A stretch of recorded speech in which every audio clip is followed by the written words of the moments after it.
Hello, and welcome back to the U Lab.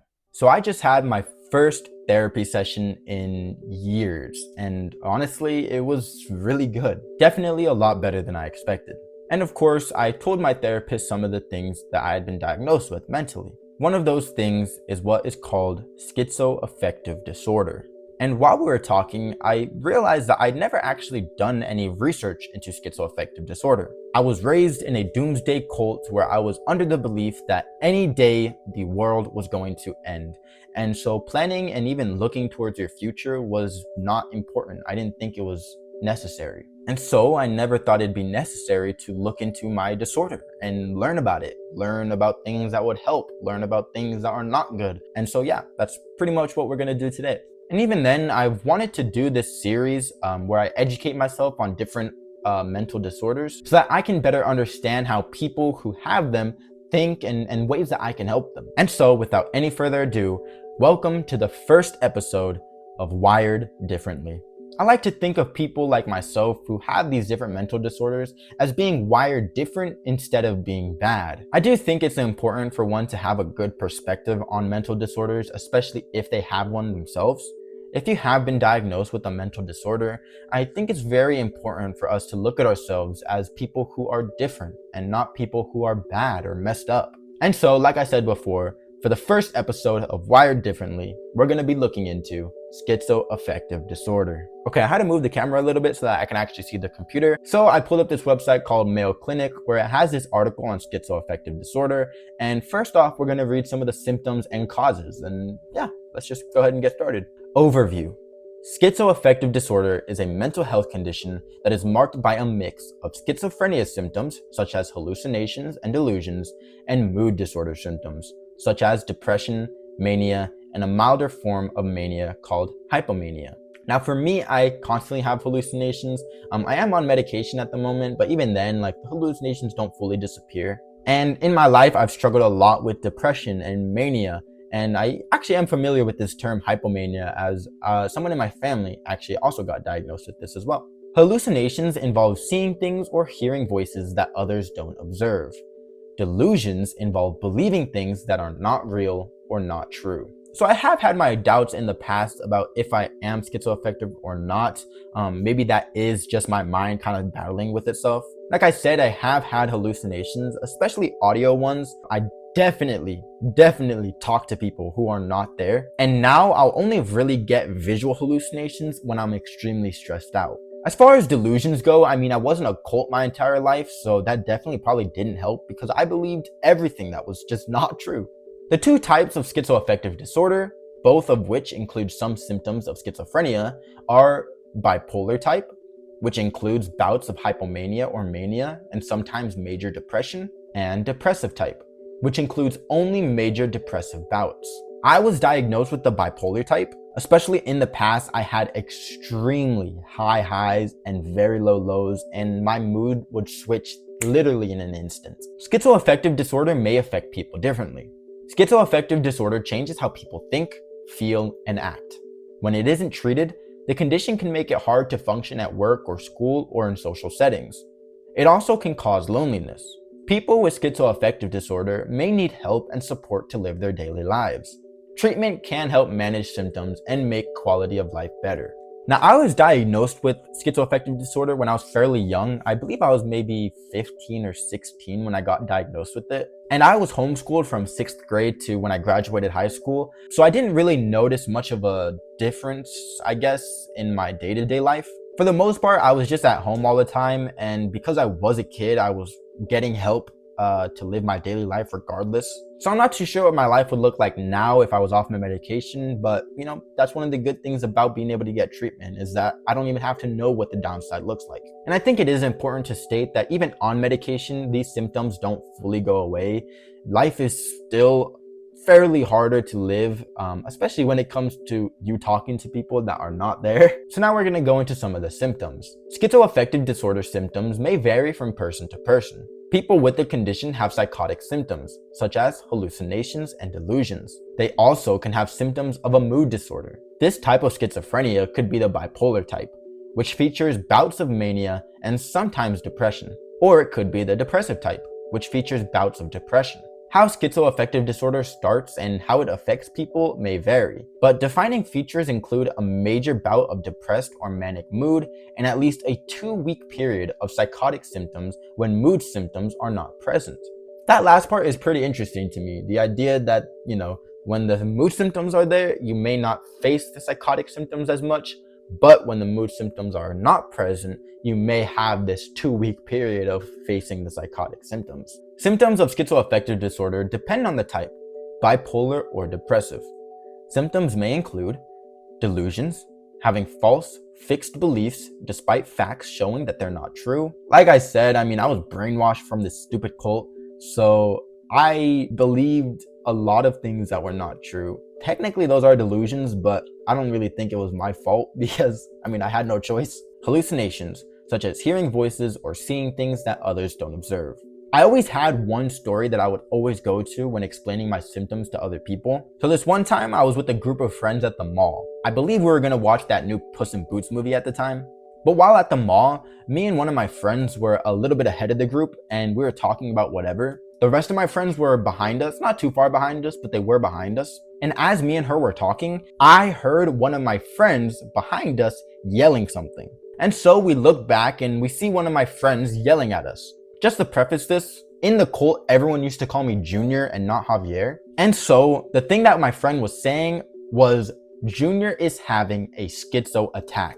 Upon hearing this, I looked back at my friend that I was talking to and realized that nobody was there. And once I realized that I was actually having what my friend called a schizo attack, I was so embarrassed. It was just so embarrassing to not only be having a moment where I was fully convinced that I was talking to one of my friends who was not even there. She was not even in the group of friends. She didn't even go to the mall with us. And yet I was fully convinced I was talking to her for some reason. But also to have someone who I called a friend just making fun of me for that. It's not like he tried to help me or anything. He just started laughing and pointing at me saying, Junior is having a schizo attack. That's the story that I always tell people because I think it conveys the idea that I, for the most part, am very clueless.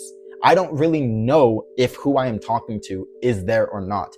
It does kind of take someone else to yell it at me. And to this day, I still be talking to people who are not there, even with my medication. So that's what I mean.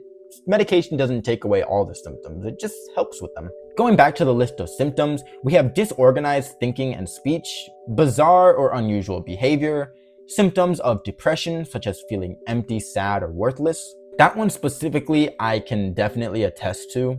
And this is where being in a cult was probably the absolute worst case scenario for me. Not only did I have all these things going on in my head that, told me that I was this terrible person, worthless, and I didn't deserve anything. But those thoughts were getting fueled by the doctrine and by this religious teaching that I was told. If you're a kid who struggles with depression and then you go to church where you believe you're gonna be, feel a little bit better, and all they tell you is that you're this imperfect, sinful creature who doesn't even deserve kindness or love, it's kind of hard to, deal with that. Periods of manic mood with more energy and less need for sleep over several days, and behaviors that are out of character. Having a hard time functioning at work or school or in social situations. Problems managing personal care, such as not looking clean and not taking care in how one looks. Now that last one is definitely something that I just am starting to try to work on.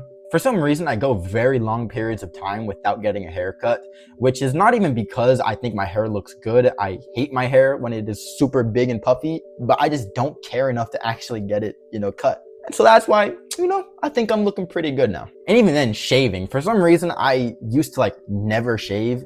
And it's not because I can actually grow a beard. If I could grow a beard, I'd have one, but it would just be all patchy, and I would go to work and I would go to church and that's a funny one to think about. When to see a doctor. If you think someone you know may have schizoaffective disorder symptoms, talk with that person about your concerns. Although you can't force someone to seek professional help, you can offer encouragement and support and help find a healthcare professional or mental health professional.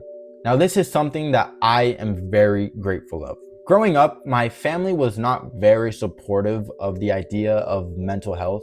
In my experience, a lot of Gen X parents don't take mental health very seriously.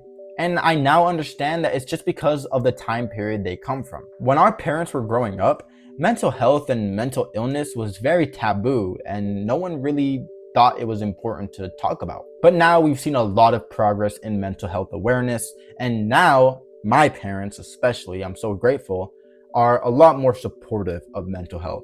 And that's the type of change that I want to see. I want to bring awareness to mental health. I want people to take it more seriously so that kids who are in a similar position to the one I was in don't have to face it alone. And that's why I wanted to start this series, Wired Differently, so that we can look at all these different mental disorders and better understand how these people who have these specific disorders think and what we can do to better help them.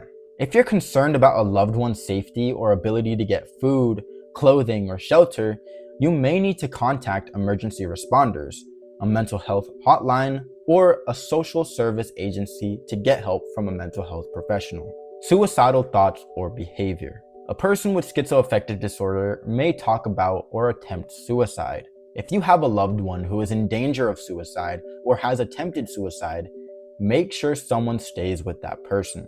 And then it goes on to list some resources that you or anyone else who may struggle with suicidal thoughts can go to in order to get some help. Thankfully, I can say that no matter how many times I attempted in the past, I am still here. And I truly will never, ever, ever stop being grateful for that. Even in the more progressive world that we live in right now, talking about suicide is still seen as very taboo. It's a hard thing to talk about because it's not really normal for someone to want to take their own life. So a majority of people don't really know how to handle it or how to try to help someone who is facing those thoughts. In my experience, life is worth living. I have wanted to take my life multiple times in the past, and yet I didn't. And now that I didn't, I have this opportunity to live a life that makes me more happy and that makes me more proud. In the case that you, the person watching this video, may have struggled with suicide at any point, just know it gets better. As cliche as that sounds, it's true. They say it for a reason. Now, when it comes to causes, it says that while it isn't known what causes schizoaffective disorder, genes that are passed down through families likely play a part.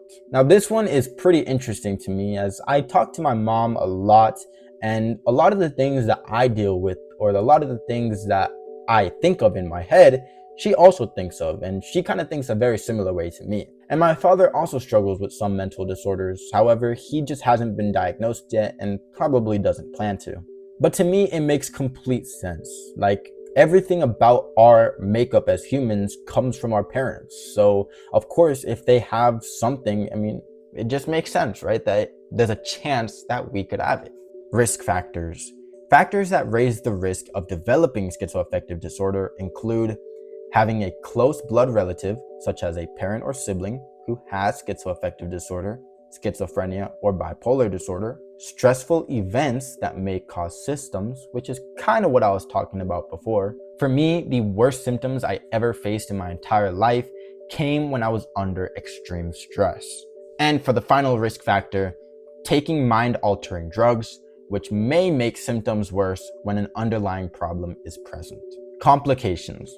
People with schizoaffective disorder are at a greater risk of suicide, suicide attempts, and thoughts about suicide, social isolation, conflicts with others and within families, unemployment, anxiety disorders, alcohol or other substance misuse, health conditions such as heart disease, stroke, and obesity, being poor and not having a home, being assaulted, and aggressive episodes, though people with schizoaffective disorder are more likely to be assaulted rather than assault others.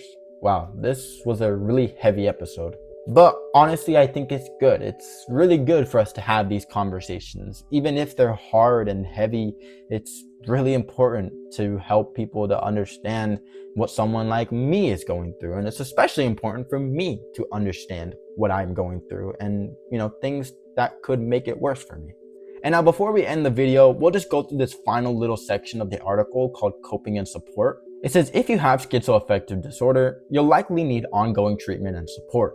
It can help if you Build strong relationships with your treatment team, which I'm starting to do. Like I said at the top of this video, I just started therapy. Literally right before I'm recording this video, I just had my first therapy session. And that was a big step for me because I had a huge distrust for therapy for years and years and years. So that's just a little bit of improvement for me, which I'm very happy to be able to share on this platform. The next one, learn about the disorder. Learning about schizoaffective disorder may help you follow your treatment plan.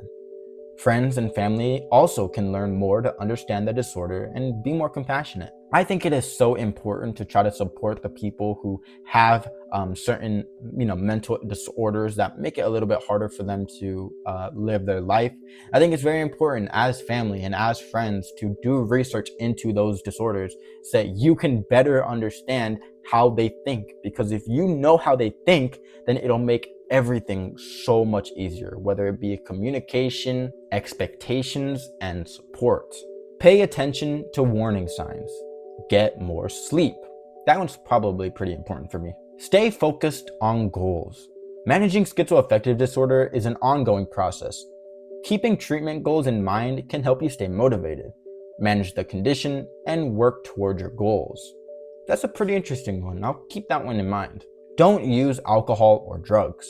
Learn relaxation and stress management, join a support group, and ask about social services assistance. I am so happy that I finally did research into schizoaffective disorder, because while I was talking to my therapist, I realized, damn, because I was in a doomsday cult where I thought my future wasn't even gonna, be necessary, I never actually did any research into it. I never tried to understand what is going on in my head. You know what? I'm really excited about this series because I love to learn about as many things as possible, and learning how to better help and support people who have these things that make it harder for them to live their daily life. To me, it just seems like a no-brainer.